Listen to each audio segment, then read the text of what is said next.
it's sad to see what's going on up there in Minneapolis and in Minnesota and around the country with the protest on this day where we recognize Martin Luther King's birthday, which was really mostly a time of peaceful assembly, which is what the Constitution. You read that Bill of Rights, Stephanie, and I don't think it says protest. It says the right to peaceably assemble. That's a far different cry than what we're seeing in Minneapolis. Yeah, I think what we're seeing today, that many of our people who went before us would be appalled. Yeah. Even those who were That's true. disagreeable. Yeah. Or disagreeing. So 573-874-9390, the number if you want to weigh in on this. I know that many of you are very upset, and as I am, to see what's happening in America, where we live in two Americas. There's just no doubt about it. And it's sad. You pray for some kind of sanity. I talked with someone from the Center for Immigration Studies over the weekend and asked the plain question: are they ripping people out of cars and just because they're brown and asking them for the papers? Are they just disappearing American citizens off the streets like the rapture? I mean, is that what's going? Absolutely not. That's not what's going on. You know it. I know it. Everyone knows it. The Democrats are using it in Minneapolis and across the land to fundraise, to get people worked up, to ensure there's a good turnout in the midterms. It's what it's all about. It's all politics. As Charles Krauthammer once said, everything, the whole world is politics, and that's what it is.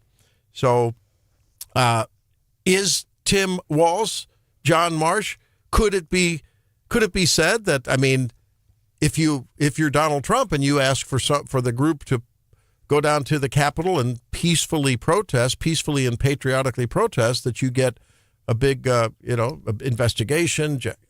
Smith goes after you for insurrection. I mean, if that's the case, I would think that maybe some of the statements from Fry and Walsh may qualify for the same thing. Fair's fair, I guess, isn't it? Well, here's Tim Walsh last May, all decked out in some kind of an honorary, doctorate thing, giving a graduation speech. Donald Trump's modern-day Gestapo is scooping folks up off the streets. They're in unmarked vans, wearing masks, being shipped off to foreign torture dungeons. No chance to mount a defense, not even a chance to kiss a loved one goodbye, just grabbed up by masked agents, shoved into those vans, and disappeared. Well, I don't know. It seems pretty incendiary to me. I don't know. I think that, on the other hand, we've got... how about a little bit of some Fry just very recently with the chief of police standing behind him, raising his eyebrows when he said very this. Limited number of police officers that we have to fight ICE agents on the street, to stand by their neighbors. We cannot be at a place right now in America where we have two governmental entities that are literally fighting one another. Now, when he said that the beginning of that, to be fair, said that we have people in our city who are asking for the police to fight ICE officers, basically. The police chief standing behind him raised his eyebrows like, "Whoa, really?" I'm sorry, is that as incendiary as the things Donald Trump said on January 6th and before? I would say it could be fairly argued that. Is Donald Trump weaponizing the DOJ to ask the question and investigate, are these people guilty of a conspiracy of sedition and insurrection? I would say so. 573-874-9390. Later on, we're going to talk about state matters with Senator Travis Fitzwater. He'll be with us at 7:08. Talk about his reaction to the State O' the State speech. We weren't able to corral him at the governor's prayer breakfast. We were sort of behind a little pillar, so we didn't have the same view we always do. And I'm not sure if he was there or not. I missed him if he was, because we were were a lot. We were trying to lasso people and get them all on the air for you guys, but we weren't able to get everyone. So Senator Fitzwater agreed to be with us this morning.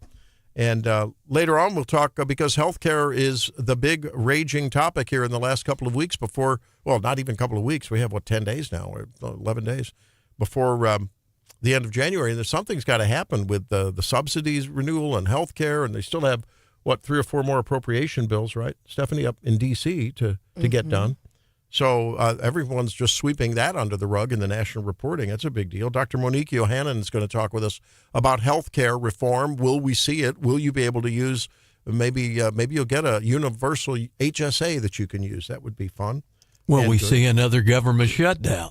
Yeah, I'm just wondering. I mean, the Republicans we've talked to and that have been interviewed nationally have said, oh, no, that's not going to happen. But I don't know how the circumstances are much different now than they were in September, October. Yeah, and they said the next one all along was the tail end of January if one was going to happen. So, yeah. And then we're going to have Andy Humphrey come in because he's going to school Drake in that it was not a referee's call that led to Josh Allen weeping in the post-game interview after the Buffalo Bills lost. But Andy will be in at 8:35 to have some fun as we preview the Indiana-Miami game tonight, the national championship. And we'll be having some fun with that, asking you for your opinions on that at 8:35. So lots going on all morning on Wake Up. You know, the amount of crap I've gotten around the office for that Bills game, holy crap. I haven't even been here for like 20 minutes. It's only Monday morning. Well, now you are the self-avowed fanboy for Josh Allen, after all. I am. Yeah, okay. So? I was just surprised by... How many turnovers, Mr. Drake? You blame it on one referee call. How many turnovers? They kept it close until the end. He left the ball on the ground twice. An overtime turnover that... I don't know. Hey, the good news is that I want to make an apology. Everyone, I'm sorry that I hated on the Chiefs. I thought this was all the refs trying to prop up the Chiefs. No, this is the refs going against the Bills. It's always has been, and I'm sorry if it seemed like anything else. Drake has had a little bit of osmosis from his fellow demographic of the victim mentality. He's a victim of the refs. For as much as he talks about sports, does he really know what he's talking about? Oh, wow, whoa, Stephanie! Look at this! Oh man, woo, a zinger there. I mean, I think let's wait till March Madness and let Drake analyze everything and blah blah blah, and I'll pick based on the team names and the colors of the jerseys, and I'll probably still beat him. Yeah, where were you in the Doug Flutie era? That's what I like to say. Probably not born yet. Shooting in Southwest Colombia. Does it seem like there's been an uptick in shooting incidents in Colombia? For a while, it was a little slightly quiet, after they did a crackdown on so-called minor offenses. First responders consider that a jinx. You're never supposed to say, it's quiet. I'm sorry if you're a first responder. I don't believe in jinxes. I apologize. I'm not a superstitious person. So I apologize for that. No, I feel like every Monday morning we wake up and talk about a shooting in Colombia. Well, should we not do that? I mean, that's part of our job. I agree. We should not have to do that. But no, I don't think there was a period where there wasn't a lot of shootings. Okay. I feel like it's constant. It's more than a Monday morning thing. It's about an everyday occurrence. I don't know. You'd think we live in some... we do live in some blue, aspiring metropolitan area, but it's not really a metro area. We're relatively, 110,000 in Colombia. No. Isn't that right? 80? The Columbia MSA is way more than that. I think it's 2-something. 256. Oh, 256. Well, is that the whole area, the metropolitan area? The MSA, metropolitan. Well, I'm just talking about Columbia. I'm talking about Columbia. Uh-huh. You said MSA. This is like a Christy Nome with Margaret Brennan the other day. Christy Nome said 70% of the people we arrest that are detained are either criminals or have charges or warrants out against them. Margaret Brennan said, no, it's 46%. No, the answer is it's 70%. I'm a lawyer. I'm going to find a way to argue with you. You can argue with me. But if you listen to what I said, counselor, the facts. You said metro. I'm taking Stephanie's side on this. First I said Columbia. Columbia is 130,000. Yeah. Okay. Well, we're both right. All right. So we both can't be right. There has to be a winner. Okay, you win. I don't vote on the text line 573-874-9390. I don't need to win. I do. All right. I've already chalked up one this morning. I'm got the objection, Your Honor. We got the Daily DC Rundown coming up, and Travis Fitzwater at 7:08, Senator Fitzwater, and we're going to talk health care at 8:08, and then 8:35. We'll mix it up about Indiana versus Miami. Who you picking? It's Wake Up.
For their neighbors. And this is not just about resisting Trump. This is about loving and caring for the people that call this city home. And it's been inspiring. Well, there's Jacob Fry. He's inspired Let's see if Stephanie's inspired on the Daily DC Rundown. It's inspiring what these people are inspiring. doing. They're standing up for themselves. Take your kids out and show them how to peaceably assemble. Well, Randy, you've talked about us living in two different Americas, and I think the polling is showing that. It seems like maybe they're polling the other America. I'm not. Are you getting a poll on immigration? No, I'm not. Okay. YouGov didn't contact me. Well, the polling is not good for Trump on immigration. Now, recall, this is one of the biggest issues in favor of, I think, positive for Trump in the last election, right? People said, we got to close the border. We got to do this. It was one of the things he campaigned on the most. It was one of the things he led with and said, we're closing the border now. And that issue is really turning upside down potentially before we hit the midterms. So if we look at the latest AP poll, it shows just 38% of folks approve enforcement, down from 49% in the spring. That's a huge change there. As well, there's another poll that says 53% of voters say the Minneapolis shooting wasn't justified. That's a majority, Randy. Wow. Including 92% of Democrats, 59% of independents, and even 10% of Republicans are saying that the shooting wasn't justified. Reuters is reporting that 39% of Republicans say officers should limit harm to others, even if it means fewer arrests. So what, they think that the officer should have just let her drive away? It's insanity. I mean, no one wants, but that's what leftists do. They don't put themselves in the position of others. They just think with their hearts and emotionally without really putting themselves in the perspective of others. One Republican strategist said this is the kind of political issue that can get out of control, and I'm afraid it is going to dominate, and it's going to dominate the next cycle in a negative way for Republicans. Yeah, probably so. But All right. We'll see. Why don't we just let the chips fall where they are in these cities, and just let the carnage go on, and then see how it works out for them? I don't know. Maybe that's what we need to do. We are getting more details also out of this Gaza board issue. The draft charter for Trump's Board of Peace in Gaza says you have to pay $1 billion for permanent membership. Member states serve a 3-year term unless they give this billion within the first year for a permanent seat. The mission is to rebuild all of Gaza, with virtually every dollar going to reconstruction. Folks are pushing back. It's not a Trump's getting a lot of criticism on this. This is just to establish the board. Right. Wow. It's to oversee the ceasefire, and it's been endorsed by the UN Security Council in November 2025. Critics are worrying that Trump is creating a UN alternative, and it apparently is awkward because apparently we owe some UN dues. Oh, uh-oh. Not great. All right, let's review because we've got some big topics going on in Congress. We are trying to figure out how to get past the government shutdown. There's a package heading to Trump's desk, and that funds agriculture, commerce, energy, interior, and justice departments for a full year. But the Department of Homeland Security funding bill was pulled from the House floor amid everything happening in Minnesota. So this is a big deal because they've got 12 spending bills that they owe by January 30th to avoid another shutdown. That's, right really close to the 43 shutdown we just had. Jeez. So how are they going to get it all done? I don't know. It's just 10 days. How many working days, right? Almost just a week worth of I working. assume that they're not working today. Yeah. They don't really that's work right. on the weekends. Oh, man. I don't know how they're going to get it done. And then is that going to be yet another nail in what could be a midterm casket for the Republican majority? I don't know. It's not great. And meanwhile, we've got 70 Democrats signing on an effort to impeach Homeland Security Secretary Noem. Along with her extensions. What? Charles Barkley coming up on NIL. I think just local news.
on Martin Luther King Day, everyone is that works for government, state, local, federal, sort of chill, hanging out with us today.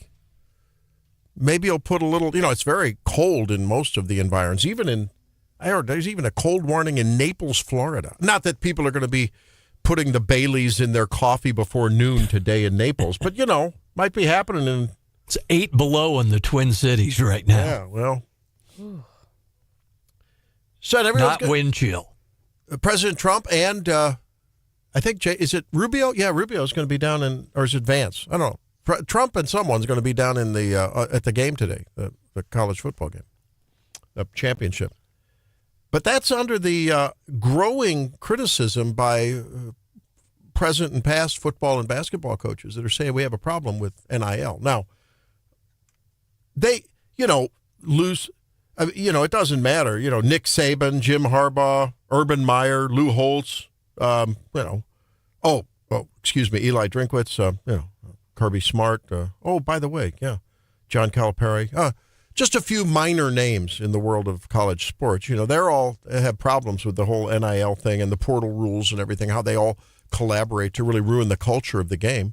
But young Drake Whitman, the producer of Wake Up, Missouri, knows that it's actually a good thing for college football. Isn't that what you've said, Drake? You said it's a good thing. I mean, there's a lot. We're going to start from the beginning here because we always start halfway through the argument. It's a very good place to start. Let's start from the very beginning. Yes. Okay. Yes. Mm-hmm. The NCAA, the organization that monitors all college athletics, they have no power. They just don't have any way to enforce anything.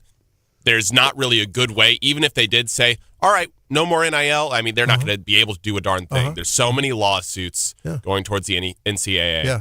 And we can debate that another time. Drunk driving's illegal too, but maybe we should just make it legal. We should just make there's a good way to driving because they don't enforce it all the time. Because that's a law. Yeah. That's a law with an actual body to enforce it. Well, but within this NCAA, it's a rule which is equivalent to a law within that organization and that sports. Yeah, but they don't have cops. They can't really have meaningful punishments that. Hello? No, there's so many lawsuits. Randy, I will go over with you all of the lawsuits and all of that have kind of made it so the NCAA can't do anything.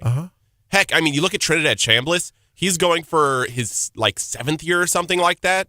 NCAA said no. Now he's bringing a lawsuit. He might get that 7th year. Oh, by the way, there's some really dirt on the quarterback. Is it the quarterback of the Miami team? Carson Beck. Yes. Yeah, Carson Beck. He hasn't attended a class in 2 years. He was busy riding around in his Lamborghini before it was stolen, right? Big air finger quotes, everyone. Don't take your fingers off the steering wheel, though. Your hands. Student athlete. Yeah, no. Carson Beck is something. So here's Charles Barkley sounding off on NIL and more. This is how crazy our country is. We've actually screwed up college athletics, which used to be the greatest thing in the world. Yeah. And how bad we are as a society. How do you screw up college sports? And I'm not against the players making money, but I think the model they have now is unsustainable, where you have to come up with tens of millions of dollars every year to pay college players. I'm not in for that. And I've said before, I've given more money to Auburn, legal or illegal, than any athlete in the history of the school. And the notion that I'm going to come up with a couple $1 million every year so we can be good at basketball and football, that's the stupidest thing I've ever heard. Now you have to do it every semester. They're leaving at the end of a semester after you already negotiated. It's crazy. And you get to leave after every year because the school offered you more money. I mean, come on, Drake. Just because the rules were broken before, and he just said he did, is that either A, honorable, or B, worthy of just lifting the rules? What? Is that what you're saying? I'm saying that we shouldn't do a half measure to try and say, all right, we're going to put a cap on it. We need to go to the root of the problem, which is give the NCAA some sort of power, and I don't know how we do that. I don't have any solutions, and I don't think anyone does. What about disqualifying a player if they accept money illegally? They do that still, and no one cares. They just go transfer, and then they go sue for another year of eligibility, so it doesn't mean anything. When they debated NIL, something they focused back in on was the historic recruiting scandals from the NC2A. I mean, Oklahoma State, people remember. They remember the SMU death penalty and all that. Heck, even Mizzou back in the Norm Stewart era got into it and got a postseason ban over some recruiting violations with the infamous assistant coach John Sundvold. So, there's a lot that's been discussed, and Drake said, they don't have any teeth anymore. Postseason bans cost colleges millions of dollars. Michigan had a postseason ban, and I think they have one or two more left, and they still went and played in a bowl game. So, I mean, it's not like they're listening with the John Harbaugh stuff. Let's zoom out just a little bit. The World Economic Forum is happening in Davos. Huh? Yep. And they're talking about sports. Yeah. And they said that the global sports industry could lose $1.6 trillion by 2050. Why? Ready to roll your eyes? First, climate change. Oh, geez. Because that's what we're dealing with. But I think this one will be of interest to you, Randy. Second, physical inactivity. The industry is currently valued at $2.3 trillion, projected to hit $3.7 trillion by 2030 if the threats are addressed. They say they're worried about the general population's inactivity. Only 1 in 5 young people currently meet recommended daily physical activity guidelines, and inactivity is worsening. 1 in 3 adults projected to be inactive by 2030. That's up from 1 in 4 in 2010. That means 800 million fewer active individuals. And the revenue, when we're talking about sports more broadly, is for sports tourism, sporting goods, participatory sports. And the impact is pretty significant. Sports contributes 2% and a little bit more of GDP in Western economy, supports 1 in 25 jobs. And so they're saying this hit to the global sports industry more broadly could be pretty devastating. So it's not only for our viewing pleasure, but it's really for the economic benefit of countries. And jobs. I'm surprised. I'm kind of surprised by that because, I mean, pads and helmets are super expensive, and schools are buying like 40 sets of all of them every 4 years or whatever. I mean, that's crazy. Well, that's one of the climate change things they mention is that the sports teams are constantly renewing their gear and then they just throw it away. Well, we've talked about the tremendous cost of youth sports. I mean, it's really gotten out of hand for many people who just can't afford to involve their kids in these things, The cost and the time both are. I mean, I sat through 5 basketball games on Saturday. I got lucky that they didn't overlap and I could watch them all because I wanted to watch 5 hours of kids basketball, of course. But they, and then with respect to climate change, they are saying like extreme heat, flooding, like extreme cold, like professional world-class sports needs stable weather in order to maintain a No, it doesn't. season. Whatever. No, it doesn't. I think I think weather is always fun when it's like super. Remember when Patrick Mahomes' helmet cracked? Like I think it's fun to watch them to have to play. I wish I could give a talk. I wish I could give a keynote speech about that, and I would just not say much, and just say, "You Davos climate change wackos, behold." The lead up to the Olympics in China a few years ago, when they couldn't even rehearse, they couldn't even practice because of the smog, because they build a new coal-fired plant every week or every month, right? Don't talk to me about climate change, Davos, until you talk to President Xi. I mean, come on, stop your hypocrisy. You want all the developed and the countries. Indians. And they did say there's opportunities for growth in sports tourism, institutional investors, women's sports. We've heard a lot about that this last year, and in emerging economies, and specifically cite President Trump as someone who is a big backer of sports. Randy, you mentioned he's going to the game tonight, and apparently I believe he will be in Davos next week trying to talk about a way forward. Hey, look at the money coming to Missouri with World Cup. Right. I think it's there's this myth that you need to have structured exercise to be healthy and to be fit. Why don't we? I think we should ban these big 1,200-pound round hay balers and get back to bucking bales. What do you think? We just outlaw those square bales only, and you have to stack them all on a truck. Everyone's bucking some bales. What do you say? No, thank you. No. It's been enough years broken out and itchy all summer. Thanks. I have a funny story about that. I have a family member who was telling me about back in the 90s, they went to a Cardinals game and there was a homeless man, kind of harassing everyone. And he was asking for money and they said, well, we can give you a job for bucking bales at the farm, and gave him some crap for that. But, there's enough homeless people. Let's buck bales. But that's what I say. I think about my youth, and I was not by any stretch of the imagination Mr. Universe, but kids in my orbit, all of us we were more fit than generally kids are today, because we would do things like, wash our car. Now everyone just puts money in the thing and they drive through the car wash. The daily activities of life that we don't do anymore because everything's automated. It's easy. It's done for us, Who had riding lawnmowers when we were kids. Automatic automatic log splitter. Well, get out your axe, man. I'm just saying. Yikes. Yeah. I agree. I just think you can be fit by involving yourself in everyday activities and chores, because that keeps you active. It's like loose weights. It's not like a weight machine. So you're carrying things out, You can go out and weed Grandma and Grandpa's garden if you want to get fit. Yeah. Cultivate the garden. It'd be healthy for you. Stephanie's looking at me No, like, I think you're right. right. I was meaning to get to the gym more than I did this weekend, but I kind of justified it because I was cleaning all weekend. And I'm like, I haven't sat down all day. Surely that counts for something. Oh, it does. And I thought, I don't have time to take a break to get over to the Y today. That's a good point. And I ache as much today as I would if I'd have gone and done a super vigorous gym workout. You know why? Why? We store our Christmas totes, 3 dozen of them, about, I don't know, it's probably 75 yards in back of the house, maybe 100 yards, in a little metal shed, right? Or no, old wooden shed, actually, this one.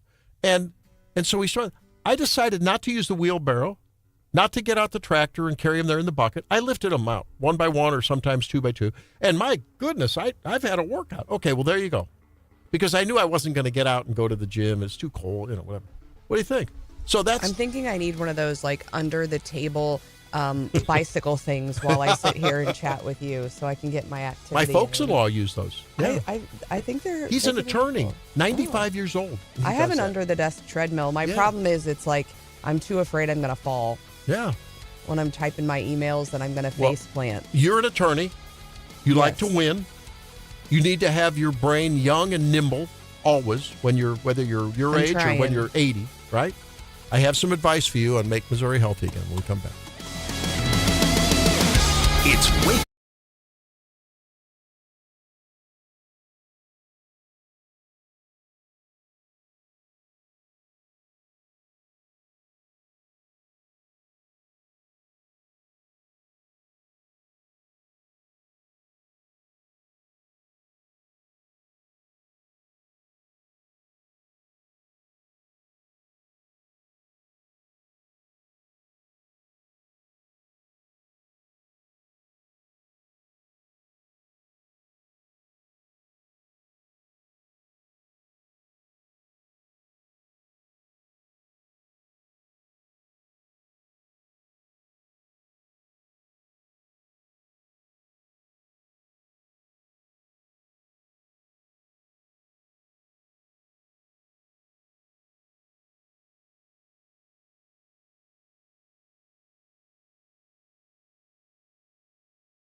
So you want your brain to look younger? Who doesn't want their brain to look younger? Well, with the exception of Drake. He may want his brain to look younger. We'd all like it to look older sometimes. But so, Drake, don't exercise for 150 minutes a week if you don't want your brain to look younger. Because researchers have found out that when they took middle-aged people who we found out that 30, 40, 50-year-old age range is actually a great opportunity, but also a great vulnerability for you to either put yourself at higher risk or lower your risk for dementia later on. That's a very formative time in terms of dementia risk. Researchers found that adults who exercised that standard 150 minutes weekly, you hear that, somehow get that in, 150 minutes a week, aerobically, they found that their brains appeared, for just a year, their brains appeared 7 months younger on structural scans of their brain. Not really sure why that is. They checked several likely explanations. Fitness improved. Blood pressure didn't budge. Weight stayed the same, probably because they replaced fat with muscle. Brain growth factors didn't show clear changes. So they really couldn't tell. However, I think it might just be a matter of, we know the brain is plastic. I don't mean plastic in a petroleum sense. But the brain is malleable, and contrary to what used to be, dogma, the brain can sort of do some regeneration and rewiring, if not regenerate, maybe a little bit of both. That's how people recover from strokes. So they fed thousands of MRI scans into a computer, teaching it what a typical 30-year-old brain looks like versus a typical 50-year-old brain, looking at volume and structure and other subtle things. And they found that, in fact, this was the case. So no one can really understand it. Maybe it has to do with insulin resistance. We know this diabetes, type 3 diabetes is now, sort of related. That's another surrogate for dementia. It may alter inflammatory signals, inflammation in the brain. Maybe, I think, blood flow to the brain through mechanisms that wouldn't show up in simple blood pressure readings. Because, do you know the brain has its own blood pressure regulatory system, sort of separate in a way from your, not totally, but in a way from the rest of your body? It's sort of like a sub-regulatory system of your brain and the blood flow in the brain. Did you know that, Drake? So you just have high blood pressure in your head, not like throughout the rest of your body, is what we're getting at? Risk factors that show up in your 40s, like hypertension, obesity, and inactivity. Look in the mirror. Look at your blood pressure cuff. Look at your lifestyle, your sedentary or not lifestyle. And you may be looking at your future risk, whether it be higher or lower, of dementia. Take that to heart and to brain. It's really true. So my urging for you today is, as one of our texters says, maybe you should think about incorporating some exercise into your daily routine. Like we were talking about bucking bales instead of getting on the hay baler. I know that's a little bit of a radical move, but it's something to think about. Bruce says he's going to get us a baseball cap that says MBGA, make bucking great again. Be very careful with that hat.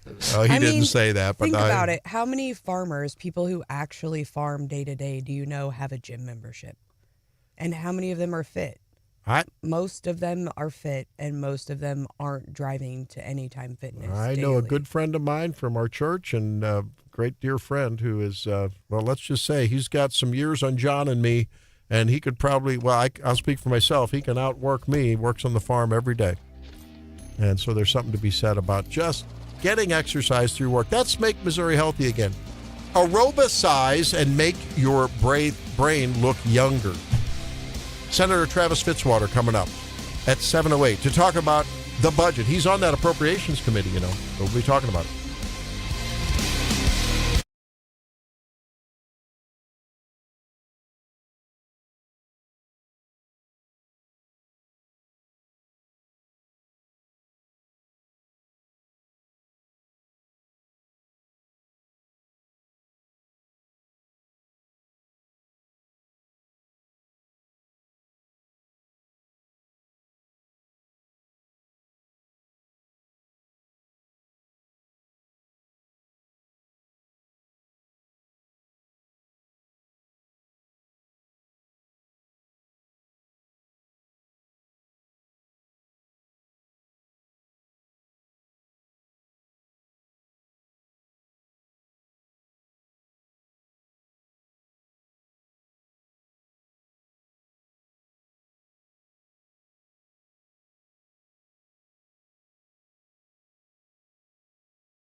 From the Zimmer Radio Network headquarters, it's your Morning Addiction. We are going to do something on Greenland, whether they like it or not. Wake Up Missouri with Stephanie Bell. I'm passing on this race with zero sadness and zero regret. I ran for the job to do the job. The Zimmer News Team. And thank God President Trump and the DOJ are now on the scene. And now introducing your host, Randy Tobler. Our belief is simple. Smaller government equals better government. Not because it does less, but because it does what matters. It focuses on its core functions and how best serve Missourians without overpromising and without overspending. It means discipline and not excess, planning, not wishful spending, and respect for every dollar Missouri families entrust us with. Well, that was Governor Mike Kehoe last Tuesday in the State of the State speech. Joining us now, Senator Travis Fitzwater, with his reaction to State of the State fiscal restraint and at the same time economic development. Can the two be married and live happily ever after, Senator Fitzwater? Thanks for joining us. I'm here with you all. I certainly think they can. They should. What does that mean? How does that happen? And how do you decrease revenue, still pay the bills when everyone's gotten used to all the spending that came from the easy money during the COVID years? Yeah, well, I think people have to be told no sometimes. You know, when I first got in the legislature, our budgets were pretty tough. We didn't have the type of money we have now. And, you know, I think people just have to hear no. And you have to prioritize how you're going to spend the state's tax dollars. I think Governor Kehoe, since he's been in office, has been laser focused on making sure that taxpayer dollars are spent wisely. And I think that's, you know, even with the tax structure, the zero income tax, which I'm a big supporter of, rethinking how we do taxation. Everything matters, and having hard conversations has to happen. Now, you said when you first got to the legislature that the budget was really tough. A lot of people are predicting that these next several years that the budget is going to be tough. We got a report from the auditor saying what we're headed for a fiscal cliff.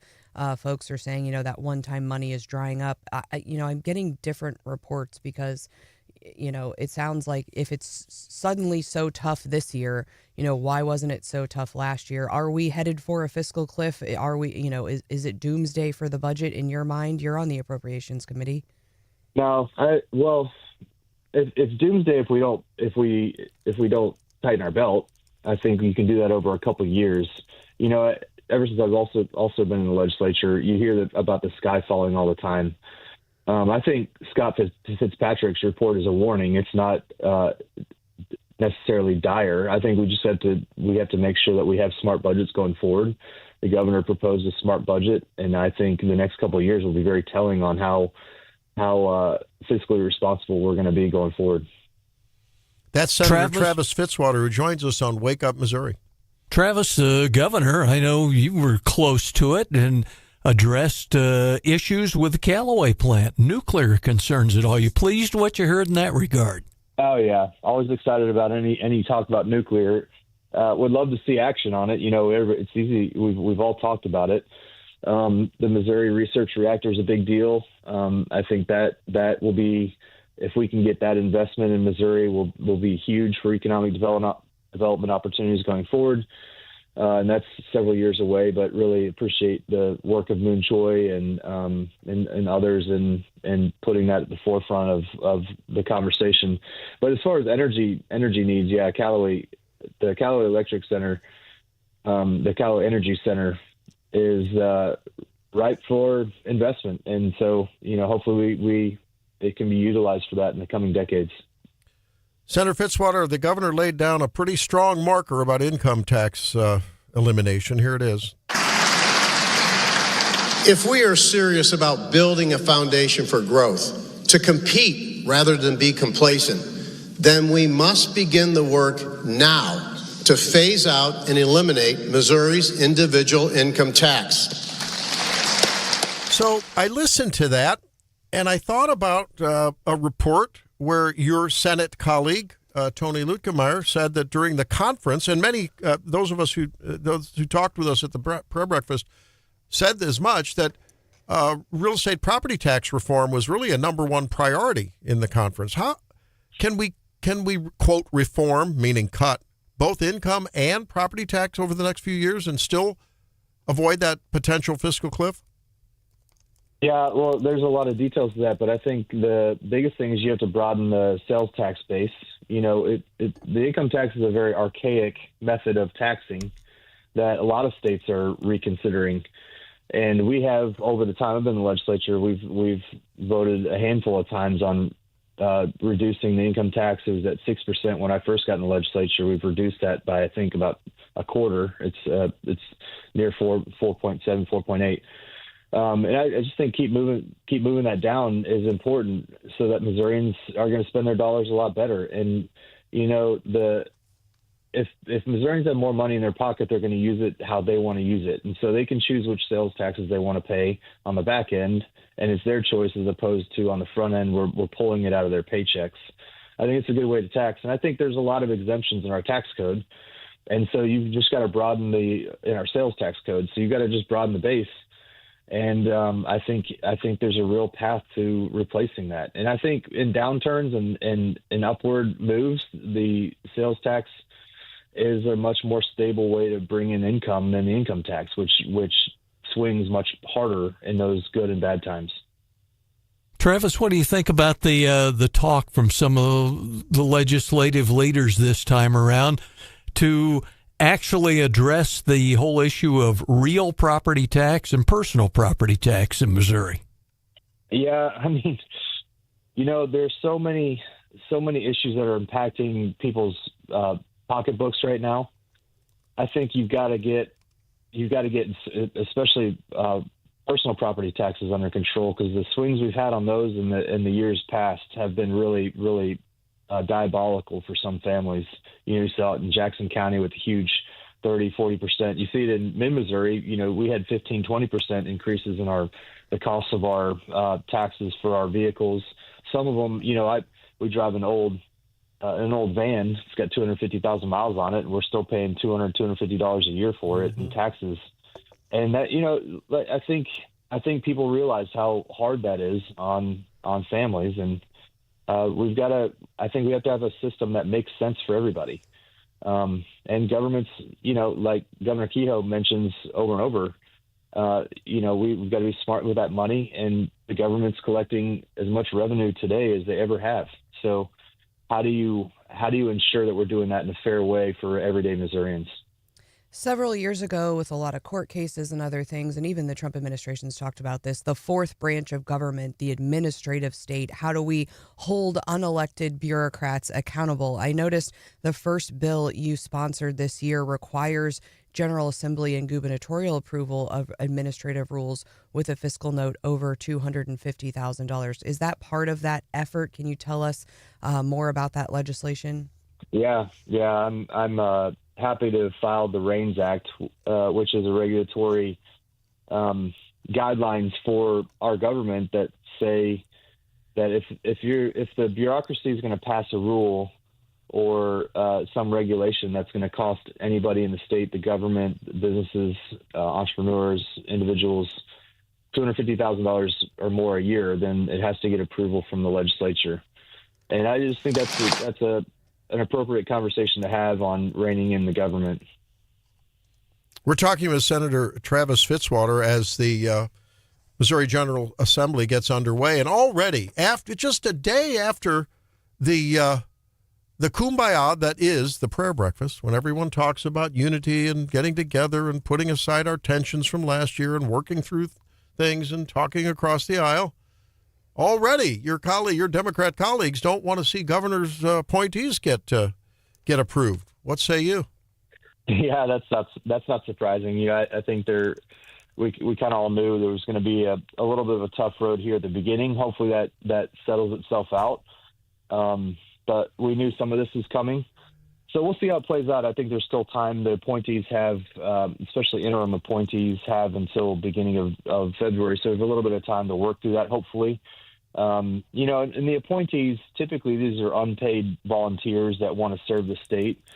So I think certainly it's a shot across the bow, but hopefully we can get through that, because most of those folks are just good people that want to serve on boards and commissions and take care of our folks. But it's just kind of an indicator of, hey, there's some things to work through.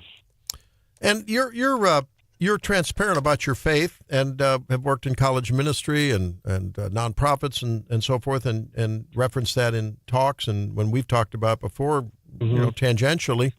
I wonder, just to zoom out a little bit, I wonder what you think of what happened up in Minneapolis yesterday. Here's a little bit of this. This is inside a Southern Baptist Convention church in Minneapolis.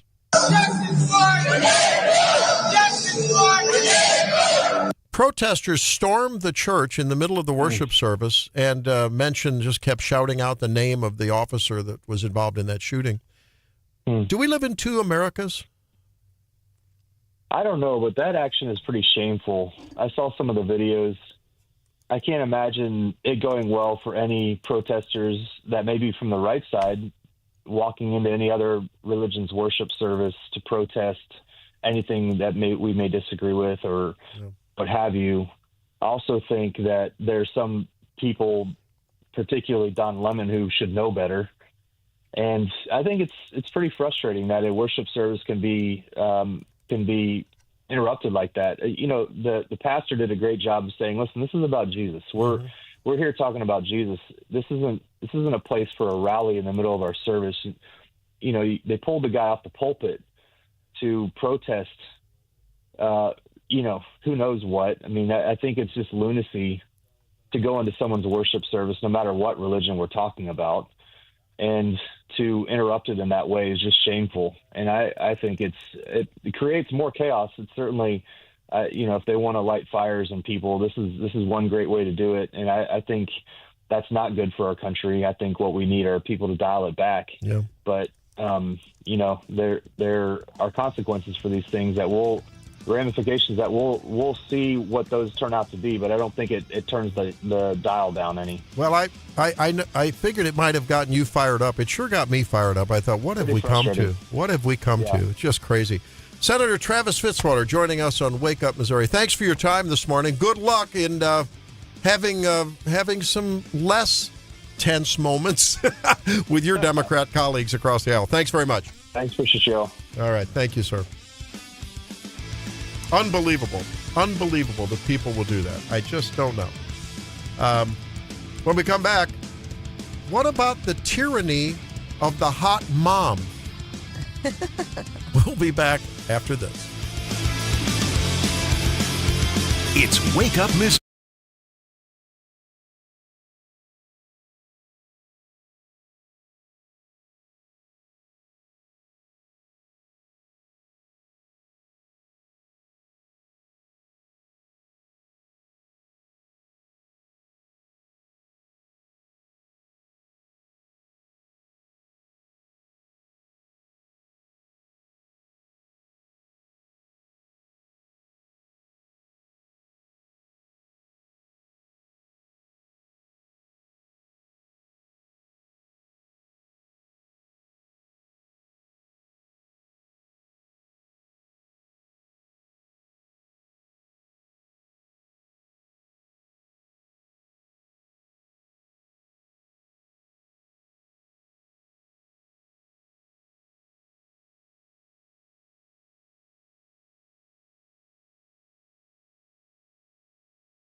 It's Martin Luther King birthday celebration day, commemoration, and federal, state, and I assume all local offices as well closed.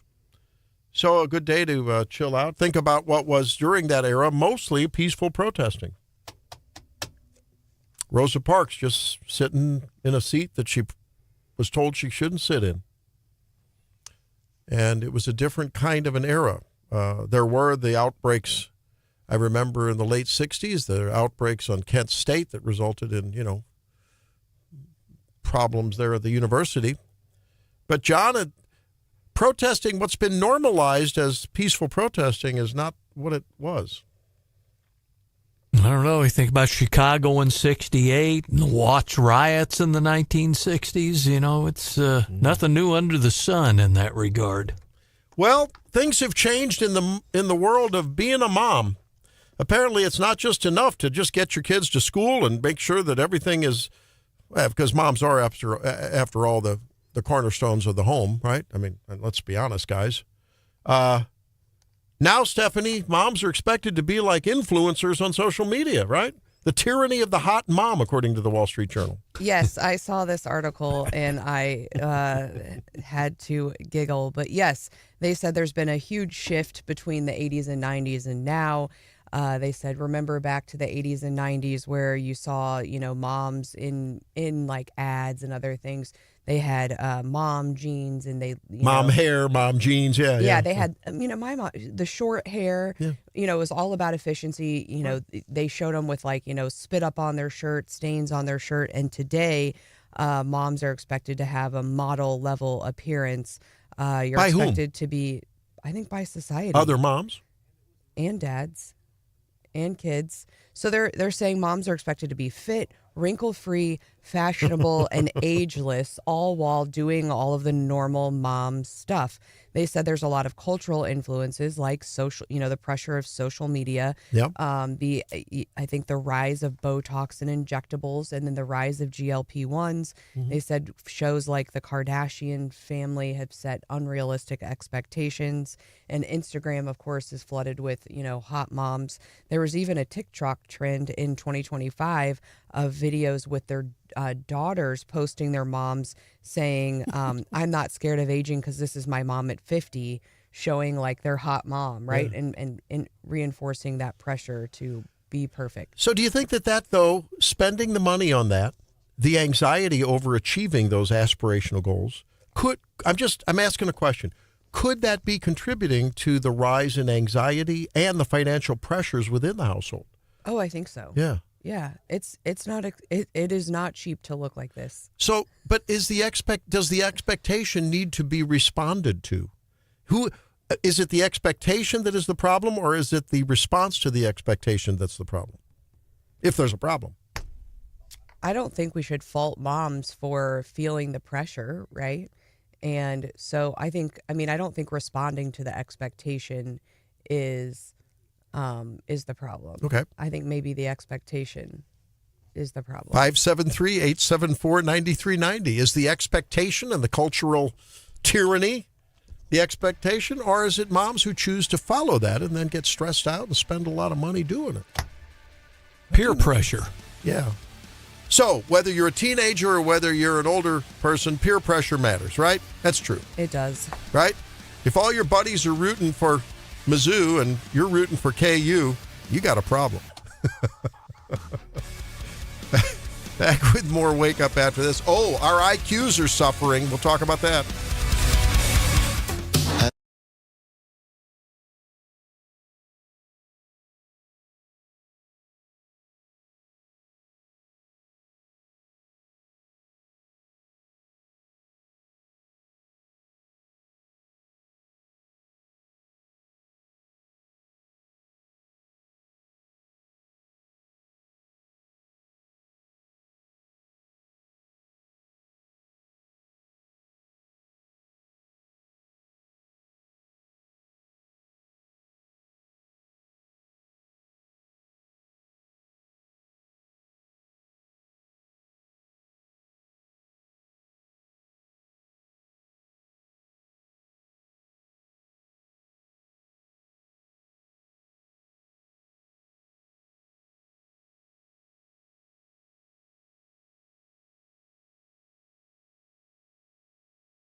So I was going to connect a couple dots here on the heels of our discussion about I guess the definition of supermom has now changed. It's not enough to just do all that moms have traditionally done, but now they have to be, quote, hot, close quote. So I don't know. It's like how many more burdens can be piled on moms? And then I was thinking down that line about, well, you mentioned social media has a lot to do with it. Mm-hmm. And right in the middle of thinking, well, what can we do about that? I run across this story, the average IQ by country, 2026. Any guess, Wake Up Missouri family, on the countries that have the highest average IQ, according to this World Population Review? What, Japan or some of the Asian nations? China. Yep, you're right. China, Taiwan, Hong Kong, Macau, South Korea. Well, they all are 107 average IQ, which is really on the right side of on the higher side of the average, what we always think of as 100 being the, right? That's the bell curve. South Korea, 106. Uh-oh, this is a scary one. Japan, 106. Iran, 106. 106, that's kind of low, right? What is it in China? The United Negro College Fund. What was it? What that called? Is that what it was called? It used to be called the United Negro College Fund. Yep. Remember they did a commercial that said a mind is a terrible thing to waste? I think it was their commercial, John, if I'm not mistaken.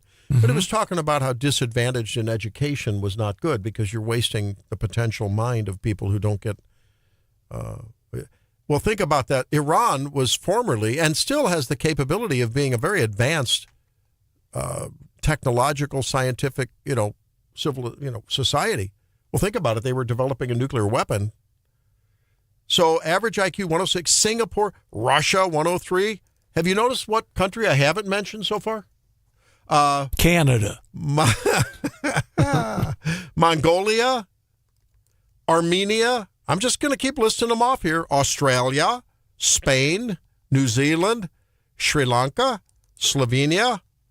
Canada is 102. Thailand, Belarus, France. You notice which country I haven't mentioned?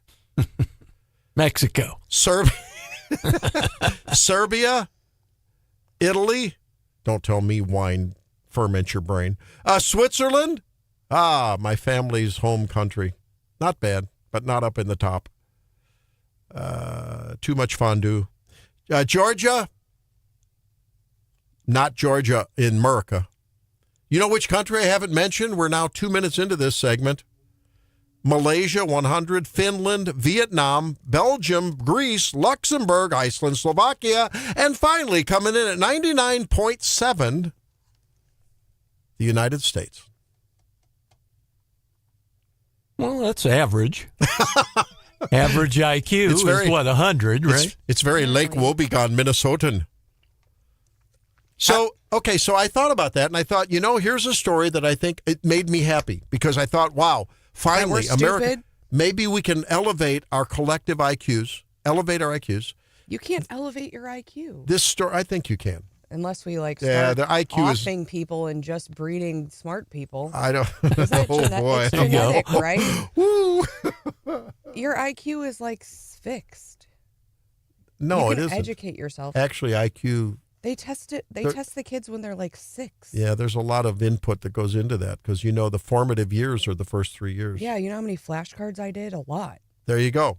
In 2025, Americans, okay, let's say that we just innately, for whatever reason, are doomed to have a pair of deuces in our proverbial IQ poker hand. We're just not the same as China, and I maintain there's cultural and epigenetic influences here, but maybe we need to play those cards better. And then I come across this good news from Straight Arrow News. I like Straight Arrow News. In 2025, Americans detoxed from social media. In 2026, they're quitting altogether, says this story. Describes one Natalie Trice, who spent her last holiday season scrolling through Instagram and Facebook. Anyone guilty is accused of that? Checking notifications, watching other people's highlight reels. But then something clicked. I realized how much IG and Facebook were taking over my life, said this founder of Natalie Trice Publicity. The comparisons, the endless ads, the urging to be a hot mom. Oh, that's my words, not hers. The use of pain points to make you think everything is wrong with you, and really the realization that just a quick look can take up hours. So about half of Americans cut back on social media in 2025. That's according to the American Psychiatric Association poll. And even more plan to dial it down further in 2026. So that's the little instant question on air today. Text us 573-874-9390. Drake, would you put that up on our Facebook page? Wake Up Missouri. Let's do that. Are you going to cut back? Let's do that. How much are you going to cut back your social media use You're in assuming 2026? because maybe my goal is to increase my social media use. Is it really? Really? Are you serious? No, I'm just asking you. That wasn't a rhetorical question. I don't think I use it too much. Honestly, I might fall in the camp of I need to use it more because I always like end up doom scrolling or whatever, but I'd like to end up posting more, be more involved. Do you realize what I just said? I'm talking about a story urging us to cut back on social media, and I just asked you to put a poll up on social media. Make sure you put it on Instagram too while you're at it, right? Well, there's a place for social media, I think, and remember we've had this discussion around China that has the 107 versus our 99.7 IQ. And, IQ is influenced by, it's not just straight genetics. I mean, let's just be honest about that. And do you really believe the numbers on anything coming out of China? No, this wasn't coming out of China. This was, wasn't it? This was out of, I don't know, some world review. But I think that in many cases, well, look, could it be argued that places in the world, I mean, President Trump said as much and got himself into trouble with many of his core base. When he said we need to import, so did J.D. Vance, so does Elon Musk. We need to import foreign intelligence and intellect and IT skills, right? We need to have more Chinese students. He wanted 600,000 students here. We need to have more HB1 visas here. Remember, he said that. So that would make my point that whether it's IQ or whether it's our failure to use our IQ in a productive and pro-American manner, something's wrong. Why do we have to import brains if we allegedly have a lot of brains here? It's because are our brains not being developed because we're doom scrolling too much? Is it because, like we talked about on Make Missouri Healthy Again, people aren't bucking bales and cultivating their gardens and their brains are looking older than they should? Maybe in China, maybe we should all work the rice paddies more. I don't know. In European countries, they walk every day or every other day to get their food. They're always walking. They're a mobile society. I'm just saying there's something. Why are we importing brain power? And now the average IQ in other countries, apparently, according to this study, has higher brain power. Now, you mentioned breeding higher or lower brain power. Talk more to us about that. Isn't IQ largely genetic? I'm just saying if you want, allegedly. Some people breed for NBA players and they want a tall spouse. Other people might care about smarts. Welcome to the eugenics segment on Wake Up Missouri. Jesus. We've talked about deal breakers in dating, and Drake cares more about looks, but maybe he should care more about smarts. There's a scale, Stephanie. There's a scale. But I'd rather have an NFL player of a son than a... I'm not going to date a dummy, right? Like that. I mean, I think most people would say that. It's a Venn diagram in the world of dating, correct? Well, what Drake say, there's like a crazy/hot ratio that you can be more crazy. So maybe if you're more pretty, you can be slightly stupider. But again, you watch those dating shows like The Bachelor, and those people have an IQ of like combined 100, right? And you wonder, they're super hot, but they can't find a spouse. Maybe it's because they need to work on their IQ. But I thought IQ, Fair you were enough. born with your IQ. You are, so maybe they should all date each other, and yeah, that won't help our score, will it? Well, they talk about having kids playing brain games and learning chess and all that, and they say that can change your IQ for the better. No, Music. I think IQ is not just totally. Let's ask Evan. ask ChatGPT or social media. Ben and Evan, you're right. Facebook poll, how ironic. But, It's not, look, I'm not saying, I am not advocating eliminating social media. I just think, can we all just be honest with ourselves? Sometimes we go down that rabbit hole and we wish we wouldn't have afterwards. You're like, what in the world? Why did I just waste 15 minutes watching silly dance moves on TikTok? Or, people doing like Because stupid. maybe you want to be a better dancer so you can find a better mate, Drake. Why'd you have to include my name in there, Stephanie? I didn't do anything to you. Okay, according to ChatGPT, you can change your IQ score. Your IQ measures working memory, pattern recognition, processing speed, and verbal reasoning. So you can if you want to improve your IQ, you can ask ChatGPT for things you can do to help raise your IQ. John, do you want to point out the irony of the moment, or shall I? No, I'll let you do that. Miss Stephanie, you just used ChatGPT to talk about how you can develop through processing and working memory, which all I would think would argue in favor of using less GPT, right? No, that's ironic. No, because I'm asking it questions that would take me longer. There's no, it talks about processing speed. I couldn't come up with all of this in 20 seconds. Do you think that more use of AI is going to increase or decrease our collective IQ? I think our individual IQ. I think if you're super stupid, that AI will be a benefit to you because it will help you baseline to the rest of us. I think for people who are super high functioning like me, it allows me to do things more quickly that I don't need to use my brain power, and I can conserve my brain power for the things that are really hard, where I really have to think and where it takes my brain to creatively solve this problem. And so if you think about it, these world leaders, you think Steve Jobs, Obama, all these random people, I think about this a lot. They had, what do you call that? A uniform, right? Because in the morning they wanted to put on the same thing every day because you have a bucket for your decision making. This is why you make bad food choices at night. And every hard decision you make, think of it as like a pot of water. It scoops out, it scoops out, it scoops out. And at the end of the day, you're left with nothing, right? So your decision making is more poor. So if you can reduce the number of hard decisions you have to make a day, then it frees you up for better decision making on the stuff that's really hard. So you're suggesting there's both a chronologic and a quantitative quota of decision making you have? Yeah, the data is real. No, you just mentioned you're a high functioning person. You have endless excellent decisions made to win. That's Stephanie. All right. John, what's coming up in your decision making? Well, this decision, we will call him the Fizzled Fiance. Frazzled or fizzled? Let's find out when we come back. It's Wake Up.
except for this. The musical duo Bootleg Rascal kick off their new tour in Brisbane, Australia with a sweet turned awkward moment. Guitarist Carlos Lara said their manager informed them that someone wanted to propose on stage, and sure enough, a man climbed up to take the mic. He called his partner to the stage and told the crowd they'd seen the band 2 years before. It was now their favorite band. And he said, I thought today, why not? Maybe today is the time. The man said, got down on one knee, and that's when it all went south. The woman started violently shaking her head, trying to pull him back up, and then promptly just ran off the stage. Oh, no. Laura, the guitarist, said, I don't think I ever felt that awkward on stage in my life. The spurned boyfriend stayed on his knee until some guy in a Scooby-Doo costume ran up, got him on his feet, and hugged him. Laura said they checked in with him after the show. He was definitely searching for a few of those large oil can beers. He said, we gave him some free merch so he wouldn't have to go away completely empty-handed. So he got a hoodie, a T-shirt, and an empty can koozie out of the deal. and a ring that went back to the jeweler. You have to wonder how often that happens in one way or another, in one setting or another, right? Because when someone, makes that proposal and they just get scorned and rejected. I can't believe that. That's got to be so rare. It's like this story, right? It's reportable. Yeah, maybe it didn't happen at a Coldplay concert and kissing your administrative assistant or something. Well, and you think in that moment, do you just say yes because there's a big crowd and then later it breaks off? You wonder, how often does that happen? Yeah. Probably more often than we know. I think so. I've known people, we've had patients, I've known people in my life that they had a fairly prolonged interval from the proposition, the proposal to the wedding. So a long engagement, and it gets cut off by one party or the other. Yeah, it happens. And Metaphorically. I am completely anti-public proposal. I think it's dangerous. It's cringe. You're cringe, Stephanie. Come on. Whoa! Rude. Ooh, that was a shot over the bow. Whoa! Rude. No, that's the best way to at a fancy restaurant at something that you both. I don't know. What are you gonna do? Do it in the kitchen during a Christmas party or something? It's like an intimate moment between two people, and if you make it about anything other than that, then maybe you have the wrong motivations.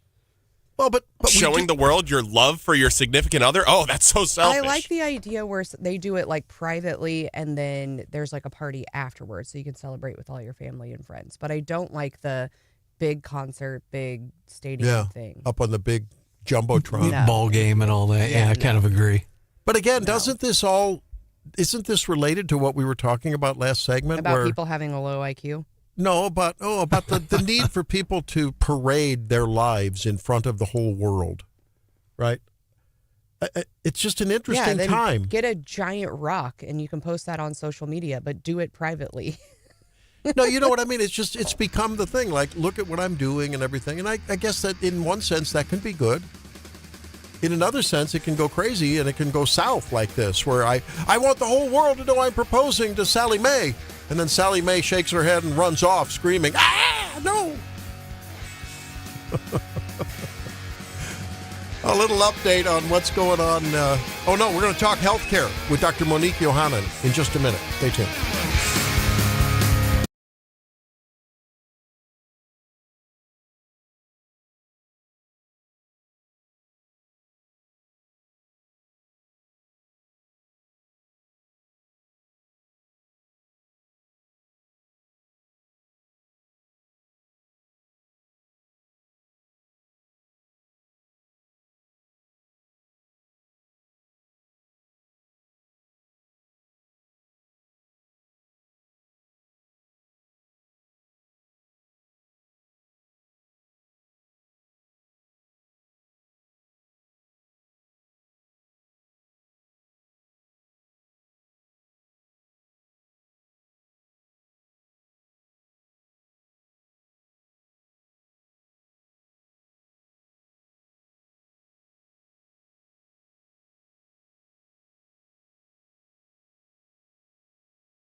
Security very badly.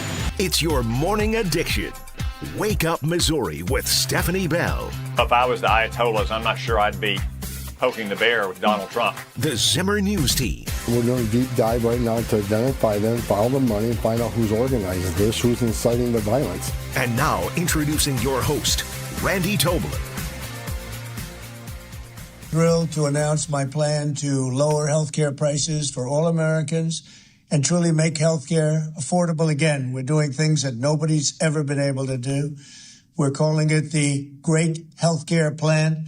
Instead of putting the needs of big corporations and special interests first, our plan finally puts you first and puts more money in your pocket. Well, that was President Trump announcing the Great American Health Plan, the Great Healthcare Plan, last week. And to help us unpack what that might mean for you, along with what the Congress may be up to help you, or not, is Dr. Monique Yohannan. She's a senior fellow at Independent Women. That's IW at independentwomen.com. Monique, welcome into the program. Good to talk with you again. Thanks so much for having me. So it appears as though there were several pillars to the health care plan. I think one of them was this continued ongoing conversation that he started, a month or so ago and keeps coming back. And now the Republican side of the aisle is talking about it more. And that's somehow giving people money to go buy their health care plan. Now, that probably only applies to folks that were getting some help with their premiums when it comes to Obamacare, right? Or will it be more? No, you're right. That's for the people who were getting subsidies for Obamacare. But let's think about that, though. How crazy is it, right? Instead of giving the money to the insurance companies, we give the money to the Americans who needed to buy their own insurance. That's not a radical idea. That just is common sense. So, and I would say this about President Trump and his efforts in healthcare. Although the Great American Healthcare Plan that was announced has so many pillars and it's so important, this has been a passion, this has been an interest in something that President Trump has been lobbying for since his first term. It really got derailed because President Biden refused to implement the elements that President Trump had started in his first term. But he's been committed to price transparency, to making care more affordable for years. You know, the one thing that we haven't heard a lot about is what is going to be done for people who, the vast majority of Americans with health insurance that are not on Obamacare. What's going to be done for them? And then we hear a lot of, I think, the HSA talk may be helpful there. What about what's being done for them? I know in the realm of drug prices, but what does this favored nation pricing mean? It used to be Medicaid, but does that mean now all of us might pay less for drugs? Oh, looks like we had a bad connection. We lost her. I don't know. It seemed like it fizzled out there. I don't know. Maybe United Healthcare, Anthem, or Cigna got a hold of the connection lines there. They didn't like what they were hearing. Are you there, Monique? Are you able to hear me now? Oh, there you go. There we go. That's better. Yeah, that's better. Sorry about that. Yeah. I think you're right. United may be listening in. So So when I look at this, the most favored nation piece, we look around the world, we innovate and we create the drugs that save lives around the world, but we pay the highest prices in the world. And President Trump just said that's not okay. So he's really worked with these pharmaceutical companies to say, what you are charging people who are in the rest of the world, you can't be charging more than in the United States. So that's a huge part of it. But at its basis, you talked about how is this going to benefit everybody? Well, yes, the drug pricing is part of it, but let's think of the basics of being able to shop for your health care. You need to know what price things are. And throughout the plan that President Trump proposed in lots of different ways, you're going to know what the price of things is up front. Those prices are going to help consumers in making decisions about what to purchase, but they're also going to make the people who buy insurance for their employees. So you're right. Most people don't get Obamacare. They get health care from their employers. If employers know the price of things up front, they're going to be able to make better decisions about what plans to buy. So it's going to help them negotiate with these big fat cat insurance companies. I'm concerned, having been in, all kinds of different environments of healthcare myself, I think probably you have too, the demand for like perfect, ultimate, always at the moment, perfect transparency is going to be a bigger cost burden on the independent, smaller practitioner. And I think many people know that they like those kind of offices because they get a little more personalized care. It's a little, different atmosphere, maybe a little more accessible, a little less. Maybe someone actually answers the phone rather than rather than a call tree. It's going to be a bigger burden on those people to maybe like instantaneously, here's what you need to know. Here's what it's going to cost. Do you think that's going to be a problem? Well, one of the things that's in this plan is actually to try to take that burden away. So the idea is that prices will be posted, but they have to be posted in plain English and prominently on a website. So we all pay a fortune for our insurance. So even if you're going to a direct primary care, you're probably going to submit a bill later on to your insurance company. You have no idea what your insurance company is going to cover in most cases. So this will post things in plain English prominently. That's going to be a requirement. And I just think that that's going to be helpful. Do you think Trump has burned bridges with a lot of those big health insurance companies, even big pharma that supported his campaign and all with his latest health plan or not? I think that his primary, the people that he sees or his obligation is to are to the American taxpayers who pay these bills, that he is on the side of the consumers, not on the fat cats. Talking with Dr. Monique Yohanan, she's a senior policy fellow in healthcare at Independent Women, independentwomen.com. One of the big linchpins here, you talked about transparency and shopping, and I think what we're hearing is it keeps circling back to involving the market more in healthcare, because whenever the market's involved, look at LASIK, look at Botox, look at cosmetic things that aren't traditionally covered by insurance, the market drives those, and look at how they've come down over the years, right? Good example, but when it comes to insurance, the government still insists on mandating, and I don't see the Republicans or President Trump moving off this. They continue to just buy the bilge that everyone needs to have a gold-plated 20-year-olds covering colonoscopies for 50-year-olds and 60-year-olds covering maternity care for 20-year-olds, Obamacare compliant policy. When are we going to be able to shop for what's appropriate for us? I think this is part of what we're working on, too, is can we have some plans that are common sense? I have a 22-year-old son. To your point, he does not need the same health plan that I do. Yeah. But if he were to buy a plan right now, the insurance that he's going to get in whatever form is going to be the same insurance that I have. That's just insane. There really should be some flexibility, especially amongst youth. And I know there are some market options right now with like health shares and other things that people are opting into. But even those, the prices are skyrocketing. Is there an option for folks who are relatively healthy that's outside their traditional health insurance market? There are some. So in President Trump's first term, he talked about short-term disability plans, for example. These can be renewed every year. So these are plans that are just, I would call them a la carte plans, that they have the basic coverage. And then if you want extras, say you want a telehealth writer, say you want some generic drug coverage, that there are things that you can add, but there are some more basic plans. And one of the things that I don't think has gotten as much press is that there really are options that the Trump administration does have available that you can buy outside of the Obamacare exchanges. I will say that President Obama, President Biden really did everything they could to take away choice on this. Yeah. So I think a lot of it is just President Trump trying to go back to the stuff that he started in the first term. It's going to be interesting to see whether, and I'm afraid they're going to have to give a little bit on these subsidies. You hear more and more moderates on the Republican side of the aisle saying, well, we'll have to extend those subsidies if we're going to get a little bit of movement in reform. I guess that's the American way. I just hope they get a lot of movement on reform if they're going to have to extend the extended subsidies, Monique. Well, I do think that you're right. And I do think, let's go back to when these passed. When Joe Manchin was the final vote for this, the only reason these subsidies ever passed is they were always supposed to be temporary. They were always supposed to be about timing during the COVID crisis.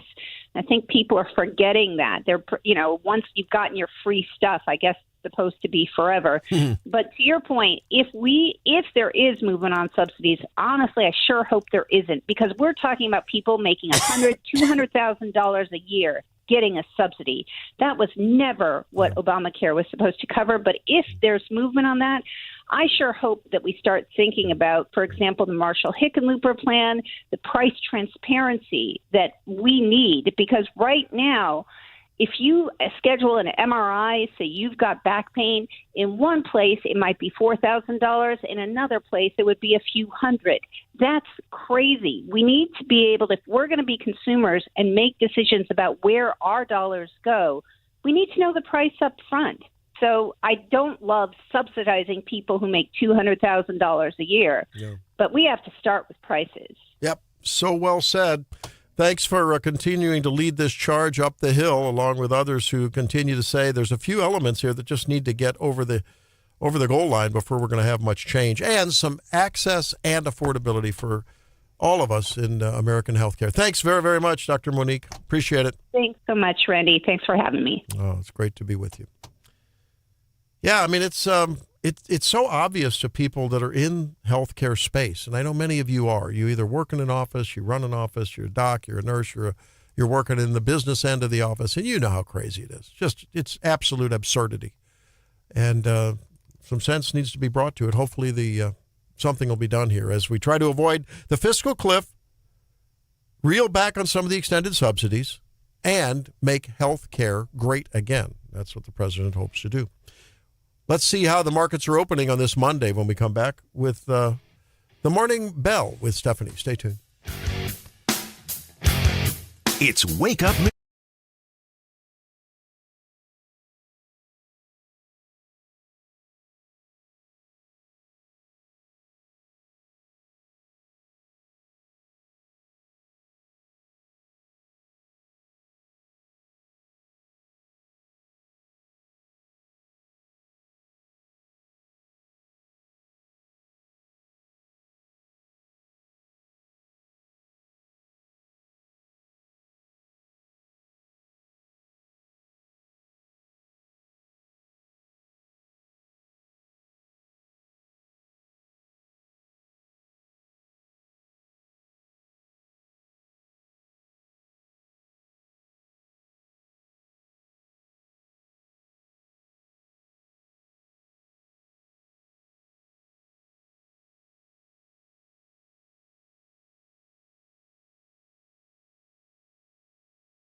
It's the opening of another week. How's the morning bell sounding this morning? Well, the markets are closed today for the holiday. Friday, they closed down.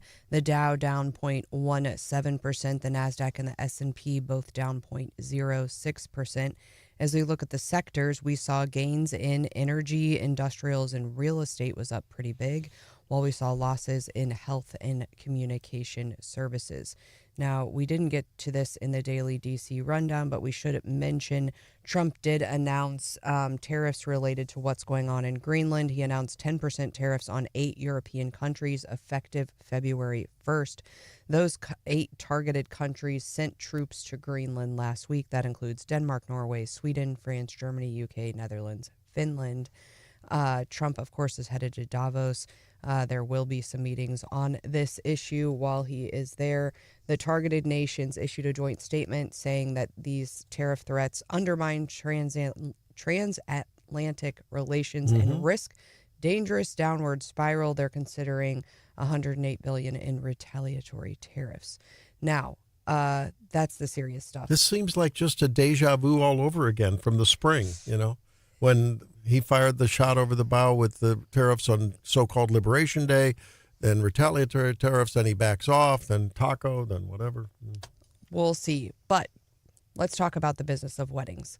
We talked earlier a little bit about weddings and our thoughts on proposals, but it's also a big business. And it's being reported that apparently Gen Z is bucking the trend as they typically do, and that the average wedding party has shrunk from 8 people to 8 people, down from 10 in 2019. So you're having fewer people stand up there next to you. Did you have a big wedding party, Randy? Yeah. I don't know. I think 8. Yeah, I think 8. There's a couple of reasons they're citing, not only for Gen Z's, penchant to just do things how they want to do them, but also growing concerns about the financial burdens of being in a wedding party. Also, people who are marrying later. A lot of people are marrying in their 30s and 40s. Their friends are busy. You typically have, it's not like you have all of your college friends. You typically have a smaller friend group at that age. And then also this cost, Randy, attending one wedding plus a bachelor or bachelorette party costs an average of $2,000. What? Oh my God. Woo. Potentially destination retreats. Now you see, for my bachelorette party, we went to the piano bar in Columbia. Now you see people, they're like, we're going to Cabo, or we're going on a cruise, we're going to New York City for these bachelorette and bachelor parties. The gowns are often very expensive, and then just the time and the planning and all of the stuff that goes into it. One woman reports spending $20,000 on other weddings over 7 years. More than one young lady that is graduating out of youngness to middle-agedness has told me they're glad that they get there. There's that pivot point where they're no longer asked to buy gowns and go to destination you get weddings. Your weekends back. I feel like I did like a tour-day wedding for 2 or 3 years. But 85% of engaged couples are still having wedding parties, just smaller ones. And yeah, they're just saying like the older style of weddings can be tough on people. There's a lot of extra duties as assigned when you're an official member of the bridal party. And then they said too, oftentimes a couple, it's just one of the people that's in the bridal party. And so then their spouse or significant other is kind of hanging by themselves all day. So it makes it tough on some of the guests. So people are kind of mixing it up. I like this. The money have a friend's family here, his 20-something-year-old daughter and fiance decided to go with the whole smaller wedding party and forego the big fancy honeymoon. Instead, they bought property out in the country and built a house. I wish I would have done that. You hear about Donald Trump talking about announcing maybe allowing you to dip into a retirement account to make a down payment, because that seems to be one of the big impediments. Making the monthly payment, a lot of folks say they could do. Maybe instead of the big wedding at all and the destination wedding, just ask your folks for the money and just go make a down payment, buy a house. Sounds like a plan. What do you think? I think it would be smarter. I wish I would have been more financially conscious when I was planning my wedding. Hey, let's talk about that big college football championship tonight when Andy and Brian and Drake and John, the whole gang, mix it up. We want your opinion too.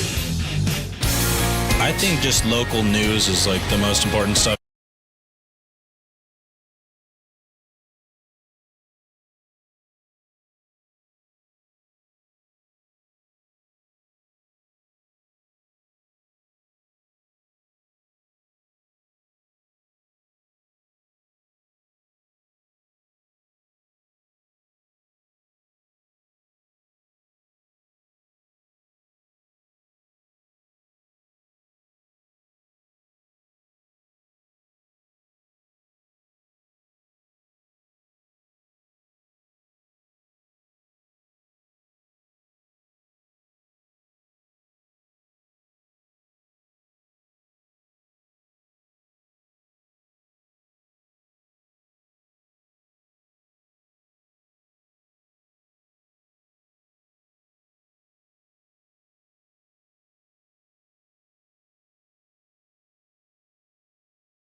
throughout the game.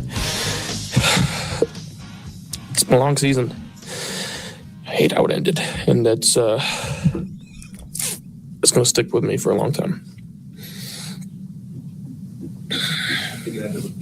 Well, there's Josh Allen having a tough moment in the post-game conference after he left the ball on the ground twice and threw 2 picks. Joining us now to discuss all things in the sports world, of course, the host of the big show on our sister station, big sports show, that's KTGR, is Andy Humphrey. Andy, how you be? I'm great. Busy time for you, huh? Yeah, a little bit. I mean, it's a fun time. Yeah, it is. It is. Watch back and watch some high-powered football games and savor them because there's only like 4 more impactful ones left until, August, September. So don't miss out on it. So what do you think about this game tonight? We wanted to talk with you about the Indiana-Miami game. President Trump and Marco Rubio will be in attendance. President Trump's granddaughter, Kai, the golfer, has committed to play golf at University of Miami. You think he might be rooting for the wrong side of the ball? I mean, as far as trying to pick the winning team? Yeah, probably. It's just Indiana has completely shocked everyone with how much they have dominated this season. Yeah. And really only one of their, I guess, 2 games. They had a game in the regular season where they had a scare. They went to Penn State, and they had to have a game-winning drive towards the end and an incredible catch in the end zone to come back and win that. And so, if that goes truly the amazing. Other way, maybe we think, yeah, certainly. So, but I mean, every other game, it seems, it was a close game against Ohio State, Big Ten championship. Yeah. They've blasted everybody else, and they played good teams. They put it on the Ducks. And twice. They put it on the Tide. Yeah, on Alabama, yeah. That game against the Ducks was over in the second quarter. I mean, almost, right? Were you trying to give a little emphasis on the qua? Yeah. A little bit. That's what I was sensing a little bit there. I'm just saying, I don't know. It's just they seem like a dominant team, but dominant teams get beat. They do. It can absolutely happen. And look, I think Miami on the other side is still pretty well equipped to find a way to do it. Run game certainly will have to be ridden upon. They've got to lengthen out possessions. They've got to allow for it to be more methodical and the pace to slow down in this game. But to me, I don't see any weaknesses on Indiana's team this year. And so every single test that they have come up against, they seem to have passed with flying colors. How much of this sort of coming out of nowhere is a great assembly of players or the coach or a little bit of both? I think a little bit of both. Yeah. Now, look, the way that college football is now has allowed for this. Indiana won 3 games 2 years ago. Yeah. And was nothing, the absolute bottom of this sport. And Curt Cignetti comes in from James Madison, turns them completely around, goes to the college football playoff last year, but they weren't as dominant as they were this year. There were questions about whether it was actually real, that they could turn it into a juggernaut or at least stay at this level. But then this year they completely proved that to be true. And so it's a combination of the coach being good at his job and being able to bring out the absolute best in his players, but also having the avenues to bring in the players that he needs, the support from boosters and using the transfer portal to his advantage, using high school recruiting, everything at his disposal to create something as quickly as possible, which you can do now in college sports. Yeah, it's amazing. I mean, it's like the old concept of a team that is a congealed unit for at least a year or two, and in the majors, it used to be different before free agency too. It's like, holy cow,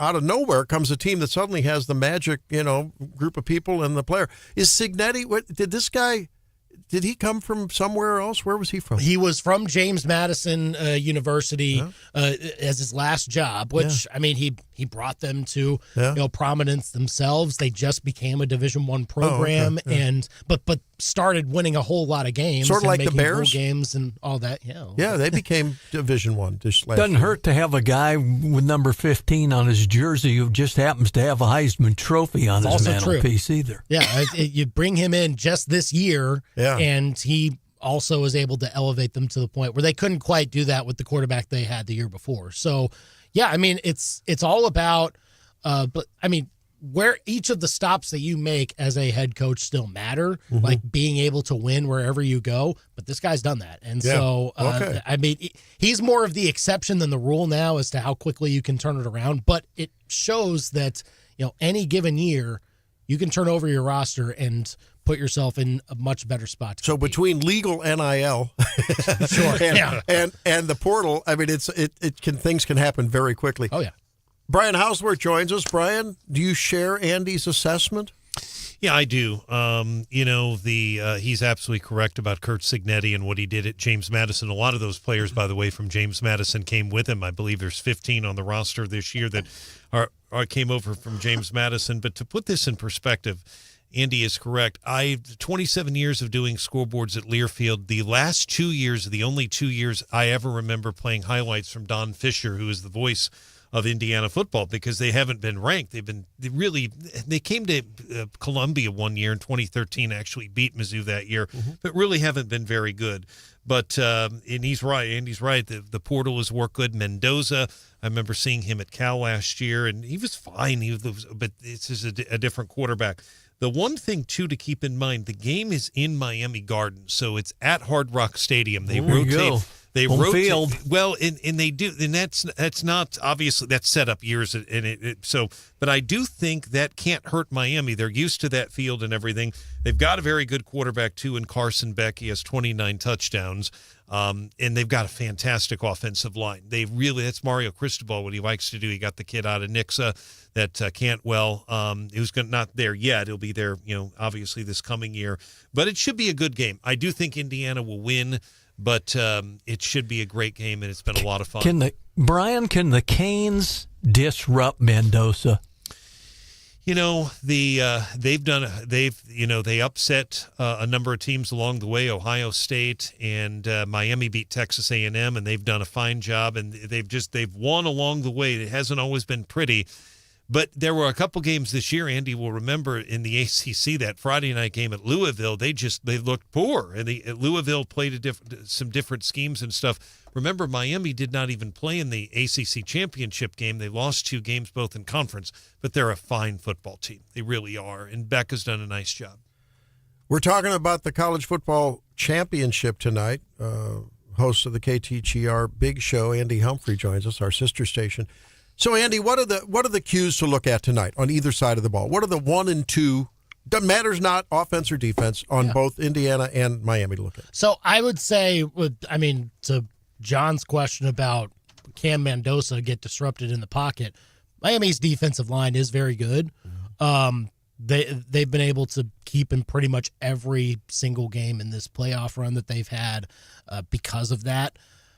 Indiana's got such a good offensive line, though. That's where the game lays, if you ask me. I think that battle in particular, with how strong those units have, just not the talent of players, but just how they have proven it over the last few games or so, just those two groups going up against each other, I think determines a lot of how this game goes. And so, again, Mendoza, if you give him the time to operate and the room to do that, he will absolutely punish you, and you might see a lopsided score like you've seen Indiana put up in their playoff games so far. But again, Miami's got some dudes as well, and I think defensively is the key for them to make sure that they're giving as many opportunities for their offense to operate in their style the way that they want. So Carson, hey, Hoosiers have got that top 5 defense too. Yeah, they do, and that's the tough part, is that you are trying to get to your game as I think Miami is probably going to be a little more run first, but you might be taken out of that immediately with how Indiana is able to disrupt you too. Now Carson Beck admitted that he hadn't attended classes for 2 years. Well, getting a lot of pushback. I mean, there's a lot of national, news about this. Some people aren't happy about that. Oh, some not are even saying, online classes. I don't Nothing think at so. all? He said he hadn't attended classes. Oh, boy. When asked if he attended class earlier in the week ahead of Monday night's game, he laughed off the question. No class. I graduated 2 years ago. Well, that's probably true. It's probably because you can graduate early. A lot of these players do. However, there is a circumstance where you still have to be in at least a class or some sort of grad program or something like that. I do believe that that now that I'm recalling, he probably did finish his undergrad a while ago when he was at Georgia. But yeah, he said he attended Georgia before transferring. Added he is, quote, working toward other degrees now that I've gotten to Miami. But these programs take a little longer than just a year to finish. Sure. Okay. Yeah, that makes sense. But okay. I mean, it is kind of different now with how all that. I mean, the fun fact, I believe don't quote me on this, but I think the quarterback that Mizzou just brought in from Ole Miss, Austin Simmons, I think he's already graduated too, technically from his undergrad, even though he's only been 2.5 years in school, but he's finished it all. What's your assessment of Mizzou's back and forth net win or loss on the transfer situation? What's their team going to look like next year? Well, I would like to see, it's not done yet. They still can get players, even though the transfer portal technically now is closed, but whoever is in the portal right now still has time to choose their school, so you can still add. But yeah, I have a little bit of concern about whether or not they've got enough on the defensive line. They lost 2 really key defensive ends this past year, one to graduation, the other one to the transfer portal, or possibly the NFL draft. I think he's still deciding. But the defensive line, I don't know, got the replacements that it needed. Everywhere else, though, I do think they have done a good job of building back the depth. It's been a little bit different of how Eli Drinkwitz has approached it this year. He's taking guys that have a few more years left instead of maybe some guys that are only 1 year of eligibility remaining or something like that. So it may be setting up future years, but again, we'll have to see how that impacts this year because you might need some younger guys to step up in some key roles. Drake's been sobbing about Josh Allen while we've been talking, so we ought to bring him into the conversation. That's understandable. He is a fanboy of Josh, Drake, your assessment of tonight's game? I think that Miami's going to keep it close. It's going to be another 13-10 game, like the Ohio State Big Ten championship. Andy Humphrey, thanks for being with us in your analysis. What's the final score tonight? Oh, Indiana will win 35-17. Okay. Drake? I'll go 10-13. John? Indiana by 6. All right. You're not going to ask me? Stephanie? I know you follow this closely. Are you going to go for the underdog, Miami? No? No. Okay, because she likes to win. Thanks, Andy. Appreciate it. I know, big show tonight on your KTGR. Absolutely. 4 to 6. Thanks, brother. Thank you. When we come back, we'll wrap it up with leftovers. It's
That time of the program when we look at our pile of prep and see what's happening and left. John, what do you have? Well, the question was, who foots the medical bill when Missouri prison inmates get beaten up on by their cellmates or even die behind bars? And I guess the answer to that, probably you, us. Mm-hmm. Lawmakers grilled Centurion Health last week, the state's medical services contractor, and Columbia State Rep Greg Bush asked the firm's representatives why they don't use inmate desks to track their calls for treatment. And they said there were 139 inmate deaths in Missouri's prison system in 2024. That's the last year they've tracked. So, interesting. I guess, are those investigated every time? Or yeah, I think they're investigating. I think the majority of them, though, were, I think, natural causes. Yeah. Does someone other than the coroner get involved, the local coroner? Is there like a second layer of, I wonder about that, whether there'd be a second layer of like internal review. Probably so, I would think. I'm sure, and being a private contractor, I'm sure they've got their angle on it, but that was like the representative wondered why that wasn't how they tracked them primarily. Yeah. How many? 137. That's pretty 139 in 2024. Wow. That's pretty good. Well, we were talking about AI earlier and how that can expand. That can, if used properly, can be really a great tool. I think a lot of us might be using it just as a super quick Google search. Melania had something to say to young people across the country last week. Creators must stretch their minds to think differently. The world of possibility is endless, and AI is extending the conceptual in ways never dreamed of before. In the past, memorization unlocked opportunity. Today, your curiosity will open new doors to meaning, innovation, and leadership. Yeah, so the hope is that with the facts being instantly at your fingertips, that you can use your creative wiles and your inventiveness, right? And ingenuity to... This is what I was arguing earlier. Solve cancer and try to teach Josh Allen to keep the ball in his hands rather than drop it on the ground. Stephanie, you have anything? We did get the numbers from the Missouri Department of Conservation about the deer season. Yeah. So we harvested 301,954 deer in the 2025-2026 deer hunting season that ended January 15th. That is a pretty good number. It's slightly above the 5-year average and is the sixth time that we've exceeded 300,000. So of those 300,000, 145,222 were antlered bucks. So how many? Almost half. Oh, okay. Yeah. It's pretty big. I'd like to know the breakdown of those antlered bucks. Congrats to all the hunters, and thank you for keeping the deer off the road. I know. How many of those were hit by cars? Peter Thiel will still not be happy with this robust number. He says, why? Get rid of them all. He doesn't like them on the road.